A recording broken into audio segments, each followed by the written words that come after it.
সত্যি বাংলাদেশে এত সুন্দর একটা মুভি, এটা আসলে আমাদের পাওয়া। মাত্র 4 দিনেই ইতিহাস পাল্টে দিল তাণ্ডব। অবিশ্বাস্য আয়ের রেকর্ড গড়ল ছবিটি। এখন পর্যন্ত কত কোটি টাকা আয় করলো এটা জানলে সবাই অবাক হতে বাধ্য। বলছি সব বিস্তারিত। প্রচন্ড গরম উপেক্ষা করে সিনেমা হলগুলোতে যে ভিড় দেখা যাচ্ছে, এটা নিজের চোখে না দেখলে বিশ্বাসই হবে না। আরে অনেক এক্সাইটেড লাগতেছে, এত সুন্দর ছিল।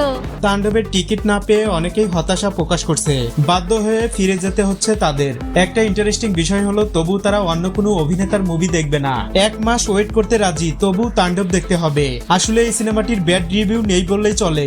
এক কথায় বলা যায় ছবিটি যারাই দেখছে তারা খুব ভালো রিয়াকশন দিচ্ছে। শুধুমাত্র ছবির গানগুলো ভালো পর্যায়ে নেই, তাছাড়া বাকি যা আছে সবই ঠিক আছে। এই সিনেমার গানটি অনেকেই পছন্দ করেনি। এর মূল কারণ ছিল গানের সংলাপটা বেশি ভালো না। সে যাই হোক, চতুর্থ দিনে তাণ্ডবের বক্স অফিস কালেকশনের একটা হিসাব পাওয়া গেছে, আর এ থেকে জানা যায় ছবিটির এখন পর্যন্ত আয় 29 কোটি টাকা।